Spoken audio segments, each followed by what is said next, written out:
If I have something that's decentralized, secure, bounded by energy, then I know for sure it's repricing the entire world. And so why would I sell that for a piece of paper? Yeah. Right. And so there isn't a price too high that I would move my piece of paper or that I'd keep my piece of paper.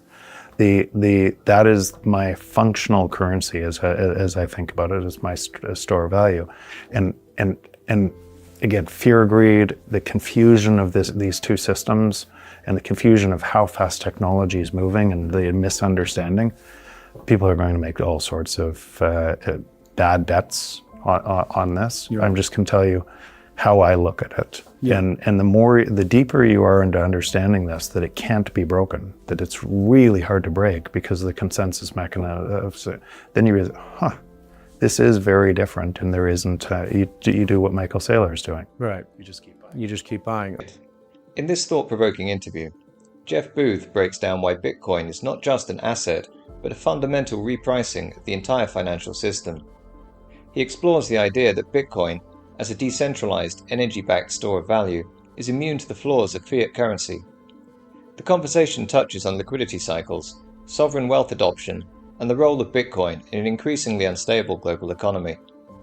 Stick around until the end to hear why Bitcoin is still massively undervalued, how institutional players are positioning themselves, and why this could be the most important financial shift of our time. Also guys, if you like our cryptocurrency content, please remember to like and subscribe to stay up to date. Like I talked to you about the price action. I mean, it's been interesting to watch. We got to that $100,000 level, I think, back in November, December, and it took a little bit of a hit. We've seen massive inflows. These spot Bitcoin ETFs that got approved last year were supposed to really captivate the market. They have, to a certain extent. Has the price action surprised you here, or do you think that if we do see, U.S. buy billions of dollars of Bitcoin, that obviously that's going to be a big upside, because we haven't seen the inflows do a whole ton yet? Yeah, so liquidity in the world today is the bigger driver, mm-hmm. and we both know that as liquidity dries up in the world, that you either hit a deflationary spiral out of the existing system, which will require not 2008 type of money, not 2020 type of money. Right. Orders of magnitude more printing of money, debasing, which will flow into Bitcoin because it can't be debased. But the overall liquidity in markets when they're really tight, what sells off is the thing you can sell. You can't sell your house if it's fallen way under value. And if you had Bitcoin and you had to sell, you'd sell the thing on the weekend that you could sell. And it's impacted as well. But I tend to look at it as a lag, right? So of a timing with a lag that says, if this continues to happen, the lag is going to be a deflationary spiral out of the existing system. And Bitcoin will also price in when the money's it'll sniff out when the money's about to be printed. Right. And it'll start, just like it did in 2020. Mm-hmm. In March of 2020, I think it dropped to $4,000. And then it skyrocketed as the liquidity was being printed into. Yeah. You were talking a little bit before we came to camera about how the market was all about Bitcoin, but we have picks and shovels now. We have companies that touch it. We have MicroStrategies. We have other companies that are, front running the sovereign wealth funds, if you think about it, and buying Bitcoin in their own assets. I'm curious where you think this is going to go over the next year. I mean, it seems that Trump has really moved fast on some of these calls already in the first 90 days. Where do you think this is going to go? Yeah, I think he needs to do this. I think he needs to inflate into something, and that would be either gold or Bitcoin, mm-hmm. Potentially both. And he needs to inflate the dollar into something that can't be debased and he needs to do it before other countries do it, because it will turn into game theory. If you see the layers on top of this, so what our fund does is we're investing in the picks and shovels. We're investing in all of the businesses that are being built on top of it. And so what does that look like in a fund?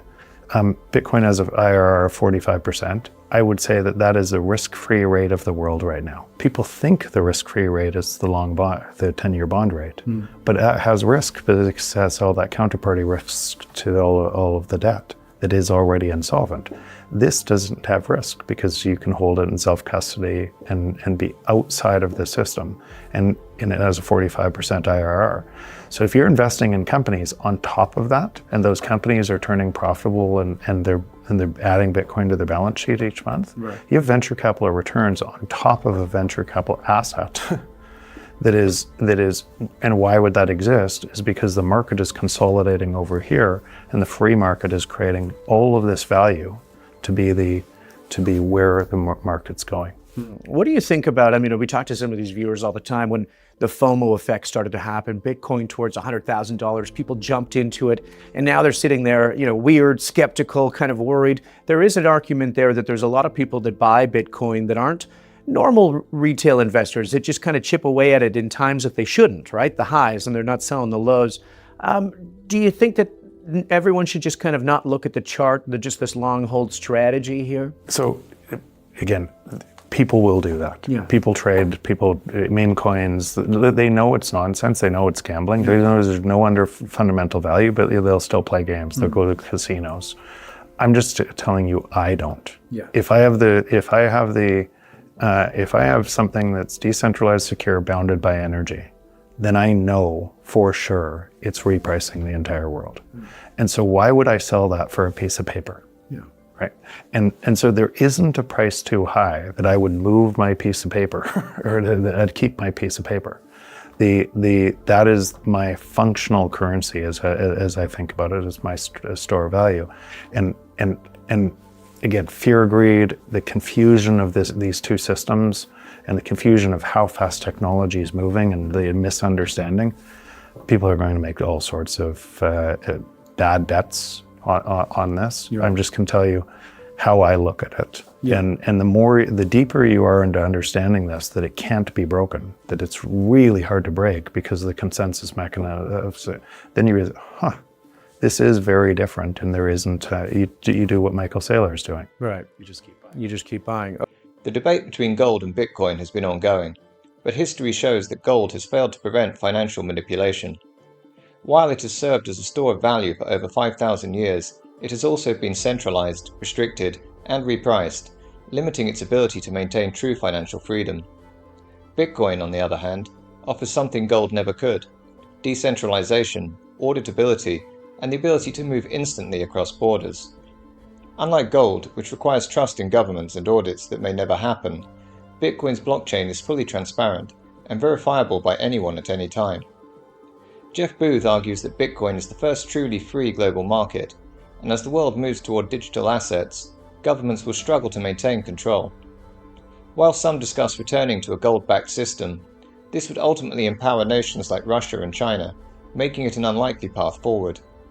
Instead, Bitcoin represents a shift toward financial independence, one that forces governments, corporations, and individuals to adapt to a new set of decentralized rules. His message is clear. The financial system isn't broken because of bad leadership, it's broken by design. Bitcoin isn't just an investment, it's the only system that truly aligns with the principles of a free market. Okay, well then what about the argument about gold? I mean, we got over 5,000 years of monetary use with that. It's a hard asset. Bitcoin's got 16. Obviously, there's this debate, gold versus Bitcoin. It seems like, though, people are starting to understand that the hedges exist, and it's just a matter of diversifying outside of the U.S. currency. So, there is talk about Scott Bessent really liking gold here. When we talk about the sovereign fund, do you think there's an opportunity for gold back again? Like, where are we going here? So I don't want to dismiss gold because gold has been for 5,000 years something that is held, and I think most people in gold would say that it is a good store of value because of that. It stops governments from getting over their skis and printing just pieces of paper forever. And I agree with that. But gold has also failed to do that because the money is manipulated, and then you print more money to short gold. Essentially, the paper derivatives on gold explode to hold the gold price down. Or because it gets centralized, it gets repriced. Mm-hmm. So if you look throughout history, you know for sure gold doesn't stop this. it stops it for a time, but then it gets co-opted and it gets repriced, or you're not allowed to hold it, and you can't get on a plane with a whole bunch of ounces of gold. So because it gets centralized, it fails over time. I'm not against gold, but if you look at history in any objective way, you realize that it keeps on happening over and over again in gold. And Bitcoin became something that is truly decentralized, truly that it doesn't have the same properties there. It has additional properties that it also turns into a monetary network that you can beam money around the world, and you don't have to ask for permission. You don't have to move your gold to be able to do that. You're moving it digitally. So I just think, for me anyways, it's a better representation, a far better representation of the properties of what gold wanted to be, right. But we wouldn't allow it to. Right. Do you think that the U.S. could go back to that gold-based system, as opposed to, the more of the digital reserve kind of style? So the question is, by doing so, who do they empower? Because if you print it into that, who has lots of gold? Russia, China, right? And how do you audit how much gold they have? How would you build a system on that? So it creates the same thing creates potentially you're making your enemies stronger in this. Whereas Bitcoin is the first global free market that's ever existed, right?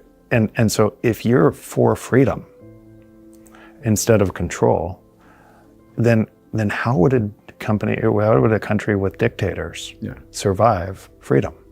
So it seems natural that Bitcoin would be the solution. Now, in the end, it'll be the solution.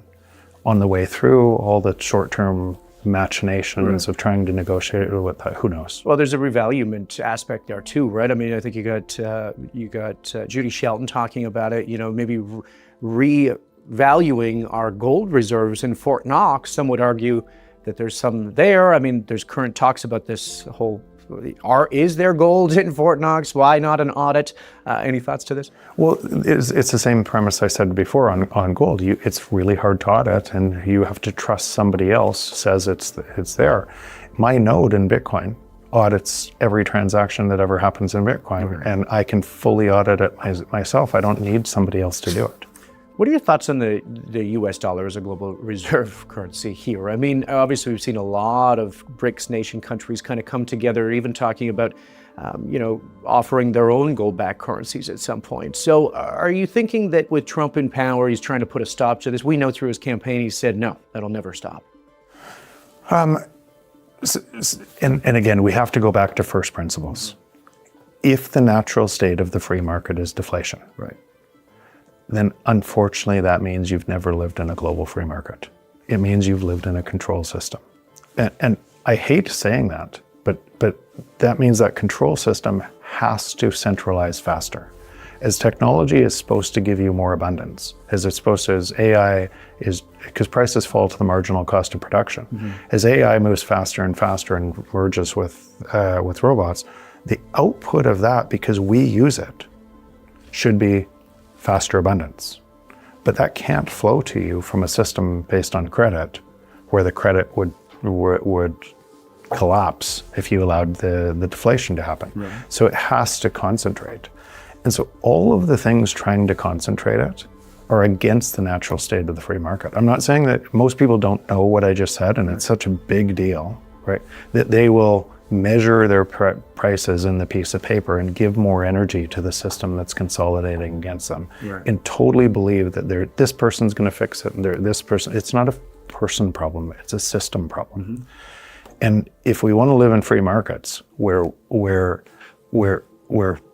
ideas flow generally, and the productivity around the world flows to us from it, then there's only one choice, and it's Bitcoin. Now, that's going to impose a wholly different set of rules on the establishment and all of the establishment, because, and I mean in China, in Russia, in US, because they're trying to negotiate with something that is true, that is decentralized, secure, bounded by energy, and it's not negotiating with what we think it is. Right.